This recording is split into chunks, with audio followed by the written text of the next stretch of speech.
ఇప్పుడే జీ5 app download చేయండి. చూడండి మీ ఫేవరెట్ టీవీ షోస్ ఎప్పుడైనా ఎక్కడైనా.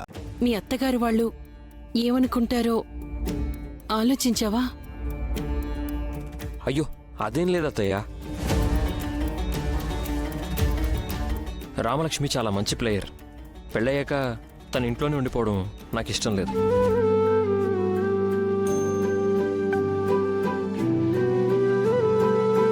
తను నేషనల్ ప్లేయర్ కావాలనేదే నా ఆశ. నేనే తనని ఫోర్స్ చేశాను. మా ఇంట్లో ఏ సమస్య రాదు, మీరేం కంగారు పడకండి.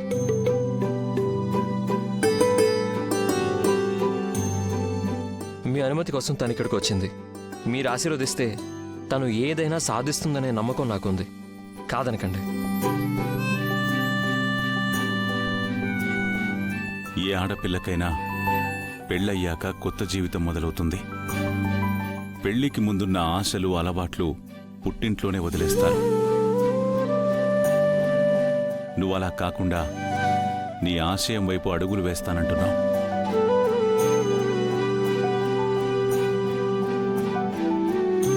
నిన్ను చూస్తుంటే నాకు గర్వంగా ఉందమ్మా.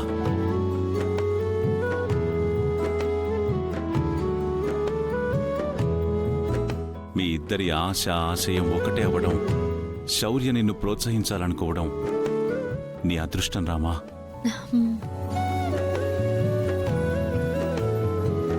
పెళ్ళయ్యాక ఆడపిల్లని ఒంటింటికే పరిమితం చేయకుండా ప్రపంచానికి పరిచయం చేయాలనే నీ ఆలోచన నాకెంతో నచ్చింది శౌర్య.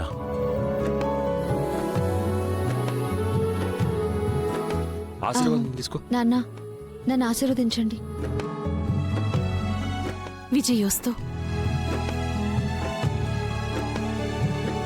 తండ్రిగా నిన్ను ఇన్నాళ్ళు కంటికి రెప్పలా చూసుకున్నానమ్మా. నిన్ను కళ్లల్లో పెట్టుకుని చూసుకుంటానని పెళ్లినాటి ప్రమాణాలు చేసిన నీ భర్తే నీకు గురువవ్వడం నువ్వు చేసుకున్న పుణ్యం.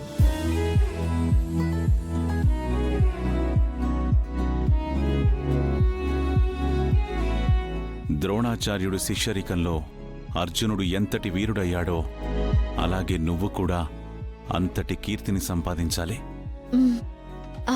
తప్పకుండా నాన్న.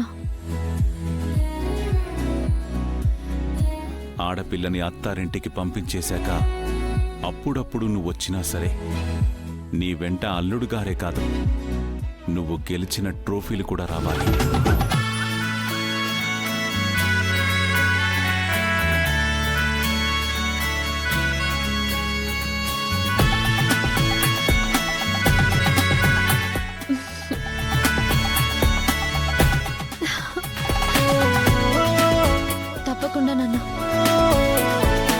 మీ ఆశీస్సులు అందాయి కదా మావయ్య. తప్పకుండా రామ అనుకున్నది సాధిస్తుందని నేను నమ్ముతున్నాను.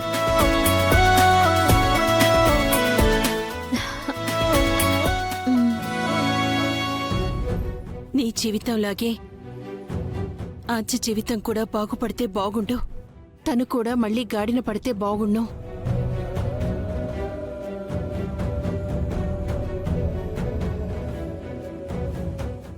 అమ్మా, అదే ఎక్కడుంది? రూమ్లో ఉంది రామా. ఇప్పుడు వస్తానన్నా. కూర్చో బాబు. బాబు, కాఫీ మంచి తాగుతారా? కాఫీ టీ ఏదైనా తాగు బాబు. అయ్యో వద్దు మావయ్య. పర్లేదు బాబు, అల్లుడు గారు తీసుకొస్తాను. మొహమాట పడుతున్నారు. సరే అండి, నువ్వు వెళ్ళి కాఫీ తీసుకురా తెస్తాను. త్వరగా.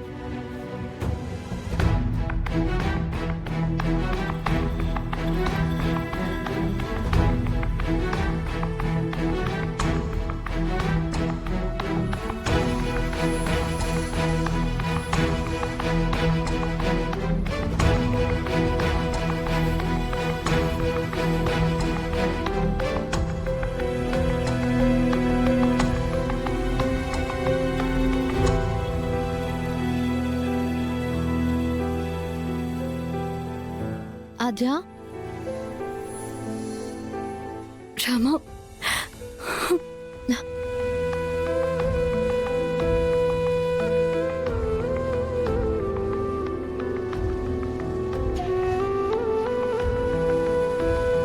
ఆద్యా, మొట్టమొదటిసారిగా నువ్వు అమెరికా నుంచి వచ్చినప్పుడు నన్ను చూసి ఇంత అమాయకురాలుగా ఉంటే ఎలా అని నాకు చలాకీగా ఉండడం నేర్పించావు. నువ్వు అంతకన్నా ఎక్కువ చలాకీగా ఉండేదానివి. నిన్ను నీ చలాకితనాన్ని చూసి మన ఊరంతా నోరు వెళ్ళబెట్టేది తెలుసా? కానీ ఈరోజు నువ్వు నోరు తెరిచి ఒక్క మాట కూడా మాట్లాడలేదు అంటే ఎలా ఉంది? ఒక్కసారి ఆలోచించు. నేను బాగానే ఉన్నాను కదా. నాకు ఇప్పుడు ఏమైంది? నువ్వెందుకు ఇలా ఫీల్ అవుతున్నావు? అవును, నువ్వు బాగానే ఉన్నావు. ఇలా కామ్గా ఉండిపోతే చూడ్డానికి ఎంత కష్టంగా ఉంది.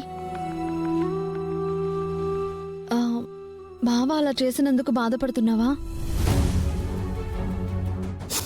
తనలా ఛాన్స్ తీసుకోవడం నాకు నచ్చలేదు. నిజమే, నువ్వు బావని చాలా ప్రాణంగా ప్రేమించావు. నీ మనసులో తన ఉద్దేశం కానీ నీ మనసు ఏంటో తెలుసుకోకుండా బావ అలా ప్రవర్తించినందుకు నువ్వు బావతో విడిపోవాలనుకుంటున్నావు కదా?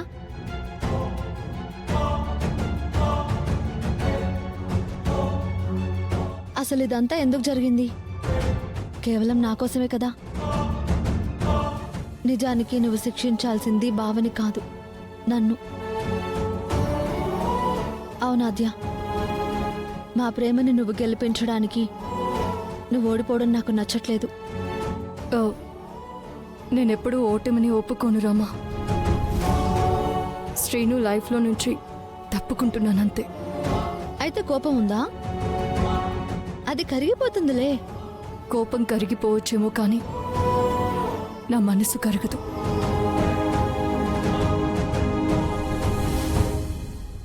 నన్ను కాపాడాలని మీరు నాటకం మొదలు పెట్టడం, ఆ నాటకం నిజం చేయాలని బావని మెళ్ళో తాళి కట్టడం. కానీ మనం ప్రేమించినవాడు మనతో ఉంటే సంతోషమే కదా?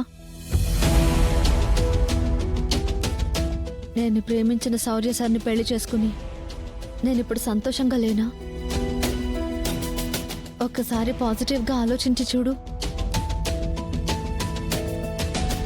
నేను పాజిటివ్గా మాత్రమే కాదు, ఒక క్లారిటీతో ఉన్నందుకే ఇప్పటికీ మీ అందరితో పాటు కలిసి ఉంటున్నాను. లేదంటే అమెరికాకి దగ్గరలో ఉండేదాన్ని. అయినా నీకు బావ మీదున్న కోపం మీ నాన్నని చంపేశాడనే కదా? కళ్ళతో చూసింది ఏది నిజం కాదు అంటారు. ఆ రోజు నేను కూడా మా సార్ విషయంలో తప్పుగానే అర్థం చేసుకున్నాను. అప్పుడు నువ్వే కదా కళ్ళతో చూసినవేవి నిజం కాదు అని నా కళ్ళు తెరిపించావు. నీ విషయంలో కూడా అదే జరుగుండొచ్చు కదా? లేదు రామా, నా కళ్ళతో నేను చూశాను. పొరపాటు పడే అవకాశమే లేదు. అయినా దాని గురించి మాట్లాడడం నాకు ఇష్టం లేదు. మీ బావని నేను క్షమించలేను. తనతో కలిసి బ్రతకడం జరగదు. జీ5 యాప్ డౌన్లోడ్ చేసి అన్ని ఎపిసోడ్స్ పూర్తి ఉచితంగా చూడండి.